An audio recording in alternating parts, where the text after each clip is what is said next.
ದಲಿತ ಮುಖಂಡ ಮಾಜಿ ಸಚಿವ ಹಾಗೂ ಕೆಪಿಸಿಸಿ ಉಪಾಧ್ಯಕ್ಷ ಎಚ್ ಆಂಜನೇಯ ಸೇರಿ ದಲಿತ ಸಚಿವರ ವಿರುದ್ಧ ಅವಹೇಳನಕಾರಿ ಹೇಳಿಕೆಗಳನ್ನು ನೀಡುತ್ತಿರುವ ನಕಲಿ ಹೋರಾಟಗಾರ ಭಾಸ್ಕರ್ ಪ್ರಸಾದ್ ವಿರುದ್ಧ ಮಾದಿಗ ಜಾಗೃತಿ ಹಾಗೂ ಚಿತ್ರದುರ್ಗ ಸಾರ್ವಜನಿಕ ವೇದಿಕೆ ಕಾರ್ಯಕರ್ತರು ಚಿತ್ರದುರ್ಗದ ಡಿವೈಎಸ್ಪಿ ಕಚೇರಿ ಮುಂದೆ ಇಂದು ಪ್ರತಿಭಟನೆ ಮಾಡಿದರು.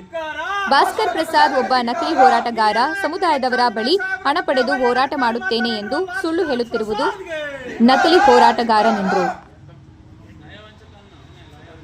ನಮ್ಮ ಸಮಾಜದ ಎಲ್ಲಾ ನಾಯಕರನ್ನು ಧಿಕ್ಕರಿಸಿ ಮಾತನಾಡುವ ಭಾಸ್ಕರ್ ಪ್ರಸಾದನಿಗೆ ನಕಲಿ ಹೋರಾಟಗಾರನಿಗೆ ನಕಲಿ ಹೋರಾಟಗಾರನಿಗೆ ಸಾಹೇಬ್ ಬರ್ತಾರೆ. ಒಂದು 5 ನಿಮಿಷ ಬರ್ತಾರೆ. ಇಲ್ಲ ಕೂತ್ಕೊಳ್ರಿ. ಒಂದು 5 ನಿಮಿಷ ಹಂಗೆ ಸಾಹೇಬ್ ಬರ್ತಾರೆ.